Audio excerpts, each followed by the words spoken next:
Bismillahirrahmanirrahim. Assalamualaikum warahmatullahi wabarakatuh. Perkenalkan, nama saya Stratul Hayani dengan NIM A1J1818011. Video ini merupakan tugas dari laporan anatomi dan fisiologi manusia yang diampu oleh Bapak Mustamin Balumbi SPD MSI dengan asisten pembimbing praktikum Wode Siti Hajar Fauzia dari kelompok 2 dengan judul Sistem Ekskresi. Berikut kita mulai. Sistem ekskresi pada manusia melibatkan beberapa organ seperti paru-paru, ginjal, dan kulit.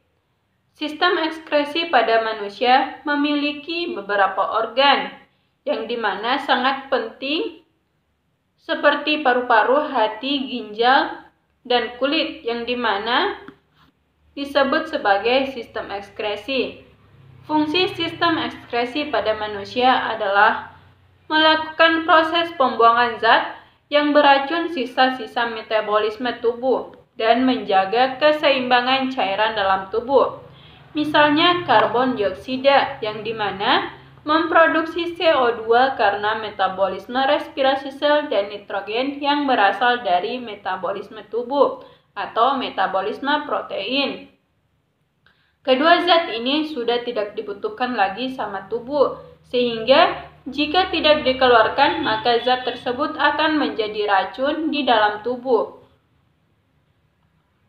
Sehingga jika kebanyakan karbon dioksida maka zat tersebut bisa menurunkan pH darah, sehingga pada akhirnya darah ini bakal menjadi asam.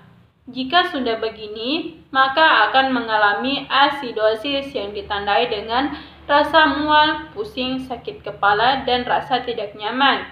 Makanya, sebelum zat-zat semacam karbon dioksida ini menumpuk dan menjadi racun, paru-paru sebagai organ ekskresi yang mengeluarkan zat beracun tersebut. Bentuknya bisa berupa gas atau cairan hasil sampah metabolisme tubuh. Organ-organ yang termasuk dalam sistem ekskresi itu yang pertama sistem ekskresi paru-paru yang dimana dapat dilihat pada gambar yang ini, yang dimana paru-paru ini merupakan bagian dari sistem ekskresi manusia.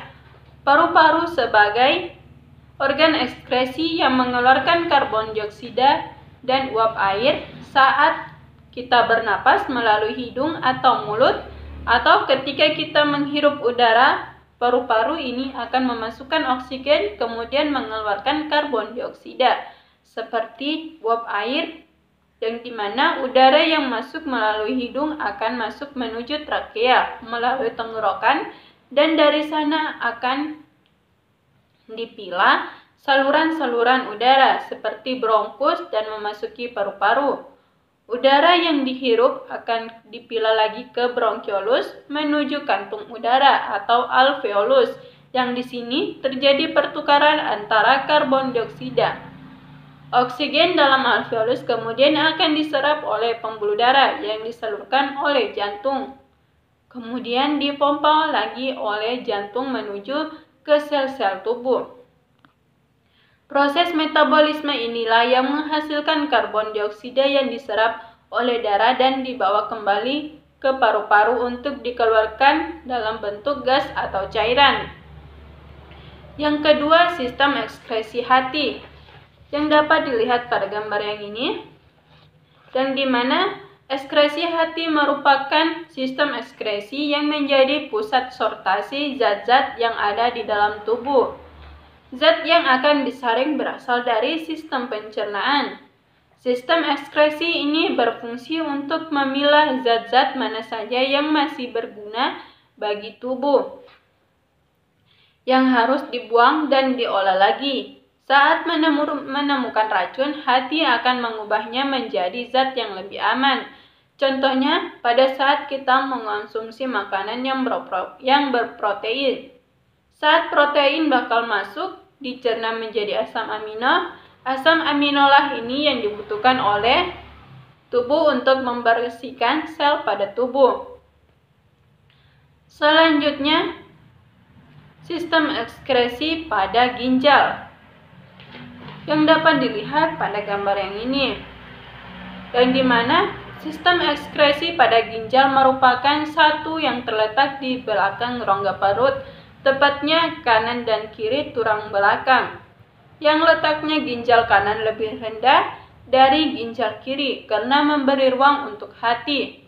Bentuk ginjal sekiri seperti mirip kacang merah, tetapi dengan ukuran jauh lebih besar. Ukurannya hampir sama dengan kepalan tangan, yang dimana sekitar 10 cm dan memiliki berat kurang lebih dari 100 sampai 175 gram, tergantung dari umur dan jenis kelamin. Dalam sistem ekskresi tubuh, ginjal berfungsi untuk menyaring sisa metabolisme di dalam darah, terutama dari hati. Ginjal ini berfungsi untuk mengolah zat-zat beracun sehingga menjadi cairan bernama urin. Urin ini kemudian akan disalurkan menjadi ureter ke kandung kemih dan akan dikeluarkan melalui uretra. Selanjutnya, sistem ekskresi pada kulit dapat dilihat pada gambar yang ini, yang dimana sistem ekskresi pada kulit ini mampu mengeluarkan cairan berupa keringat. Keringat ini dikeluarkan oleh kulit melalui kelenjar keringat atau glandula sudifera yang terletak di lapisan dermis kulit. Kelenjar keringat ini akan mengeluarkan 5-10% cairan dari seluruh sisa metabolisme tubuh, yang dimana serabut saraf yang ada di pangkal kelenjar keringat berfungsi untuk merangsang kelenjar keringat menyerap H2O dan mineral Na+, Cl-, dan produk buangan metabolisme seperti asam amino, urea, dan asam laktat dari kapiler darah, yang dimana semua zat tersebut akan tercampur dan menjadi keringat yang akan dikeluarkan oleh permukaan kulit. Itulah materi yang sempat saya sampaikan. Lebih dan kurangnya mohon dimaafkan. Wassalamualaikum warahmatullahi wabarakatuh.